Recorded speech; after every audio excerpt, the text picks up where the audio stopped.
पाकिस्तान तहरीक इंसाफ ने आज अपना मंशूर पेश कर दिया। उसके जो चीज़ा निकात हैं हम क्विकली आपके सामने रखे देते हैं। पाकिस्तान तहरीक इंसाफ कहती है कि इक़्तिदार में आकर एक ट्रूथ एंड रिकंसिलिएशन कमीशन बनाएंगे ताकि तमाम मामलात की तह तक जाया जा सके। अवाम के तहफ़्फ़ुज़ के लिए क्रिमिनल प्रोसीजर कोर्ट लेके आएंगे। आइंदा वज़ीर आज़म का इंतखाब मेंबरान कौमी असम्बली नहीं बल्कि बराह रास्त अवाम की मर्जी से मुंतखब कराने के लिए आईनी तरमीम लेके आएंगे। असम्बली की मुद्दत 5 साल से कम करके 4 साल कर देंगे। सेनेट की मुद्दत 6 साल से कम करके 5 साल करेंगे और 50% सेनेटर्स को बराह रास्त अवाम से मुंतखब कराने का तरीका अपनाएंगे। मंशूर के मुताबिक मुल्क में आबादी कंट्रोल करने के लिए प्रोग्राम शुरू करेंगे। मुल्की GDP 1% से बढ़ाकर 3% करने की कोशिश करेंगे। ये तो बाकी जो तमाम नकात हैं ये मंशूर के अंदर मौजूद हैं, लेकिन जो 2 नकात बहुत अहम हैं जिसमें बराह रास्त आईनी तौर पर तब्दीलियां करने की बात करती तहरीक इंसाफ, उस पर बात करेंगे। इसके अलावा साइफर केस के अंदर क्यों तहरीक इंसाफ बार बार डिले कर रही है और पेश नहीं होते उनके वकील के, फिर अदालत को खुद वकील प्रोवाइड करने पड़ते हैं, ये सवाल भी करेंगे। फिर तहरीक इंसाफ की जो कैंपेनिंग के हवाले से बात भी करेंगे। हमारे साथ सरदार लतीफ खोसा साहब, साबिक गवर्नर पंजाब है, इस वक्त कैंडिडेट है पाकिस्तान तहरीक इंसाफ के। शुक्रिया खोसा साहब हमें ज्वाइन करने के लिए। जरा क्विकली पहले मेरे ख्याल है आईनी मामलात पे आ जाए, फिर आगे वो अदालती और फिर जो आपकी कैंपेनिंग के मामलात हैं।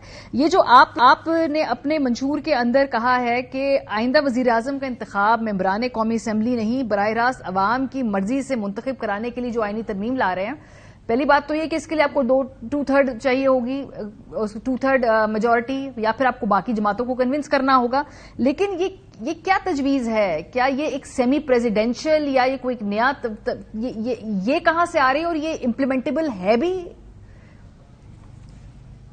देखिए, बिल्कुल ये आपने देखा है सबका जो हमारे रीसेंट पास्ट में 2-3 सालों में जो कुछ हुआ है, किस अंदाज से अदम एतमाद किया गया, किस अंदाज से जो है कोलिशन गवर्नमेंट्स बनाई गई, किस अंदाज से कोलिशन पार्टनर्स ने छोड़ के जाना जो है वो या जो भी डेपुटेशन पर थे या जहां भी थे वो अपना पेरेंट डिपार्टमेंट में चले गए, और किस अंदाज से लोटाक्रेसी को जन्म दिया, किस अंदाज से जो है ये खरीदो फरोख्त का सिलसिला जो है ये भी इल्जामात लगते रहे।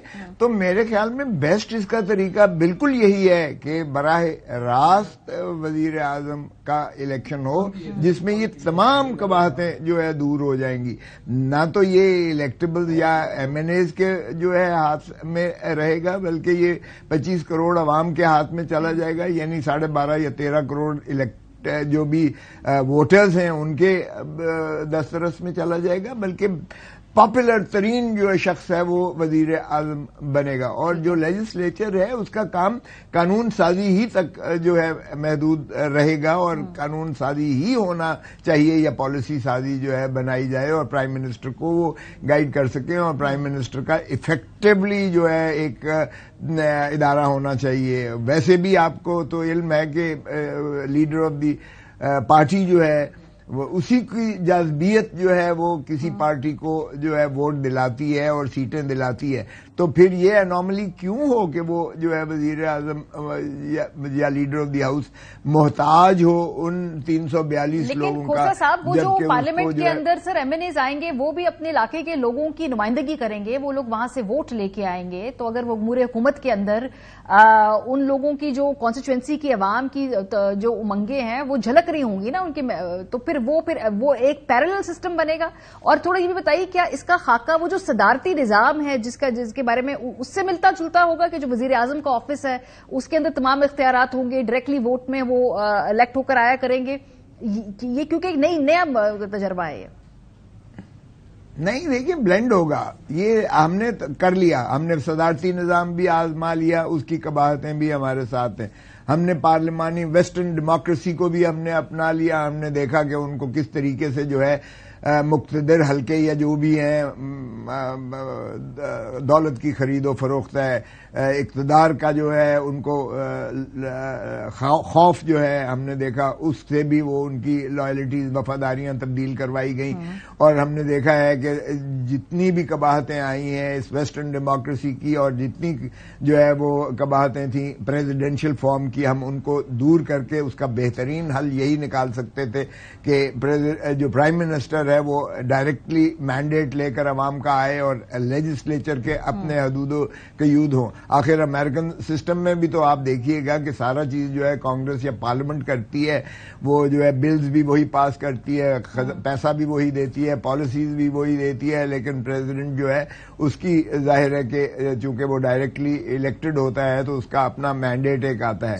مگر یہاں ہم اس سے بھی ہٹ کے کر رہے ہیں, اس کو بلینڈ کر رہے ہیں, ہم پرائم منسٹر کے آفس کو مضبوط کر رہے ہیں اور پرائم منسٹر براہ راست عوام کا جو ہے منتخب نمائندہ بن کے آئے. اور اس کے بعد ایک دفعہ عوام نے سر ان کو اگر الیکٹ کر لیا, ٹھیک ہے, اس کے بعد جو باقی ابھی ہماری موجودہ پارلیمانی ڈیموکریسی ہے اس کے اندر اگر وزیر اعظم سے لوگ ناخوش ہوں, وہ سیاسی طور پہ اگر مینج کرے معاملات, تو وہ ان ہاؤس چینج بھی لایا جاتا ہے. اگر آپ کے طریقہ کار سے ایک وزیر اعظم آئے گا تو پھر تو وہ رہے گا 4 سال یا جتنی بھی اس کی مدت ہے, اس پہ بھی آتے ہیں, اس کو تبدیل کرنے کا کوئی راستہ نہیں ہوگا. اگر پرفارمنس ٹھیک نہیں ہے تو نہیں تبدیل کر سکتے. اب الیکشن کا انتظار کریں اور اس کے بعد ارے نہیں بابا, دیکھیں نا, اگر پرائم منسٹر اپنی پارلیمنٹ کو جو ہے ہمنوا نہیں کرتا ہے تو نہ بجٹ پاس ہوتا ہے, نہ بل پاس ہوتا ہے, نہ لا بن سکتا ہے. پرائم منسٹر سٹائفل ہو جاتا ہے. دیکھیں اس کے برعکس آپ دیکھیں کہ اگر آپ پرائم منسٹر امپاورڈ اس طرح سے نہیں ہوتا ہے اور وہ جو ہے ڈپینڈنٹ ہے اپنے پارلیمنٹیرینز پر, تو پارلیمنٹیرینز تو میں جا رہا ہوں وہ کہتے ہیں جی 5 سال بعد شکل دکھانے آپ آ جاتے ہیں الیکٹوریٹ سے. ڈسجنکٹو ہو جاتی ہے ہماری ڈیموکریسی. انفارچونیٹلی جو پارلیمنٹری ڈیموکریسی ہے وہ ہمارا جو ایم این اے ہے وہ 5 سال بعد علاقے میں جا کے اور فاتح اور وہاں پڑھ رہا ہوتا ہے 5 سال بعد. تو میں نے خود جا کے دیکھا ہے, اب چونکہ میں الیکشن لڑ رہا ہوں, کہ جی وہ تو ہمارے فلاں آئے ہی نہیں ہیں, وہ تو 5 سال ہم سے جو ہے منقطع ہو جاتے ہیں اور ہمارا رسائی اور دسترس نہیں ہوتی ہے. یہاں دیکھیں جب پرائم منسٹر ڈائریکٹ بنتا ہے تو پھر ظاہر ہے کہ پرائم منسٹر پاپولر ووٹ لے کر انہی کی خواہشات کے مطابق. اور سر اگر مڈ ٹرم پاپولیرٹی ختم ہو گئی تو پرائم منسٹر ووٹ آؤٹ کیسے ہوگا؟ ووٹ آؤٹ تو نو کانفیڈنس آلریڈی ادروائز ہے, but why should he be voted out? میں کہتا ہوں کیوں سر ہو جاتے ہیں کسی بھی پارٹی سے تعلق ہو, کسی نہیں سر پارٹی کی حکومت رہے وزیر اعظم 4 سال کر ماریا ہم نے 4 سال کر دیا نا. اب آپ دیکھیں 4 سال گزرتے ہوئے پتہ چلتا ہے, 1 سال تو آپ کا الیکشن ایئرنگ میں ہو جاتا ہے اور تیسرا سال جو ہے اس کے بعد پھر الیکشن ایئرنگ شروع ہو جاتی ہے. تو اگر پرائم منسٹر جو ہے وہ ان پاپولر بقول آپ کے ہو جاتا ہے تو دین ہی ول بی ووٹڈ آؤٹ اور اگلی دفعہ اسے جو ہے الیکٹوریٹ نہیں دے گی. لیکن یہ کہنا کہ جی نہیں 2 سال بعد یا سال بعد یا 6 مہینے بعد اس کو نکال دیں, تو یہ رسم ختم ہوگی. تسلسل ہوگا, کنٹینیوٹی جب تک نہیں ہوتی ہے ڈیموکریسی نہیں چلا کرتی ہے, ملک نہیں چلا کرتے.